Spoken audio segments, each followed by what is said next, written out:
Good morning student. आज आपका bio की क्लास चलेगी जिसमें आपका हम लोग चल रहे हैं ह्यूमन रिप्रोडक्शन जो 12th क्लास का आपका सेकेंड चैप्टर है।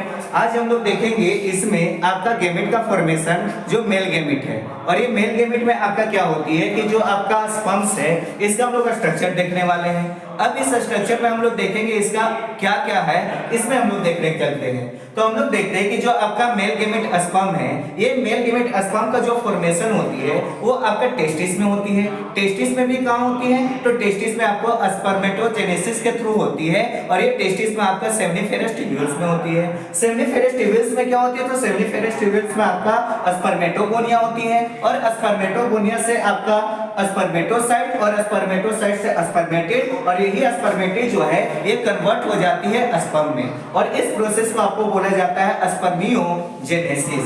अब इसमें आपका जो स्पर्म का फॉर्मेशन होती है, ये स्पर्म का देखा जाता है तो इसमें 4 पार्ट होती है, लेकिन एनसीईआरटी 3 ही लिखा है, लेकिन इसमें 4 पार्ट हम लोग पढ़ेंगे।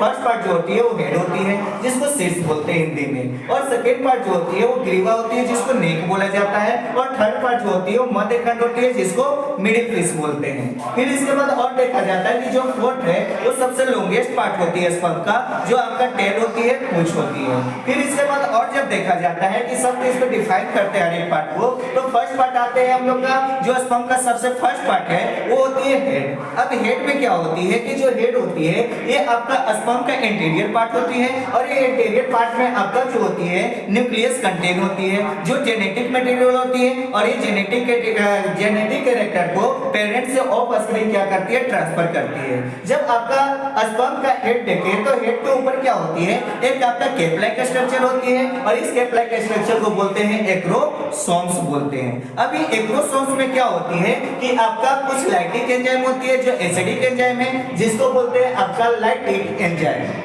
और ये लैक्टिक एंजाइम जो होती है एसिडिक होती है, जो आपका क्या होती है पीएच इसका एसिडिक होने के कारण से ये आपका ओवम के लेयर को क्या करता है? आप लाइसिस करता है, और लाइसिस करने के बाद ओवम के लाइसिस करता है, और लाइसिस करने के बाद फर्टिलाइजेशन का प्रोसेस कंप्लीट होती है। फिर सेकेंड पार्ट आते हैं, तो सेकेंड पार्ट होती है नेक। अब ये नेक में आपका क्या होती है कि जो कंटेन होती है इसमें आपका सेंट्रियोल होती है, और ये सेंट्रियोल का 2 पार्ट होती है। जो हेड के पास होती है उसको बोलते हैं प्रोक्सिमल, जो आपका टेल के पास होती है उसको बोलते हैं डिस्टल। तो जो डिस्टल सेंट्रियोल है वो आगे मिडिल पीस से होकर टेल पार्ट में पहुंचती है। फिर तीसरा पार्ट है आपका मिडिल पीस, और मिडिल पीस में आपका माइटोकॉन्ड्रिया होती है, इसलिए इसको क्या बोला जाता है? स्पर्म के मिडिल पीस को पावर हाउस बोला जाता है। अब ये माइटोकॉन्ड्रिया जो होती है ये अरेंज होता है किस फॉर्म में? तो स्पाइरल फॉर्म में अरेंज होती है, और ये स्पाइरल फॉर्म में अरेंज होने के कारण से इसे बोलते हैं निवेट कर्ण बोला जाता है। और इसमें कुछ अमाउंट क्या होती है? साइटोप्लाज्म का होता है, और ये साइटोप्लाज्म को बोलते हैं मेन चेन, और इसी के थ्रू आपका क्या होती है? टेल का मूवमेंट होती है, क्योंकि माइटोकॉन्ड्रिया से फॉर्मेशन होता है एटीपी का, और एटीपी कहां पहुंचती है? टेल के पास, और टेल के पास लेट कर आपका टेल का मूवमेंट कराती है। फिर उसके बाद फोर्थ पार्ट जो होती है ये आपका टेल होती है, और टेल आपका लॉन्गेस्ट पार्ट होती है। टेल सबसे स्पर्म का जो होती है लॉन्गेस्ट पार्ट होती है, जो आपका लॉन्गेस्ट पार्ट होती है, जो मूवमेंट में क्या करती है?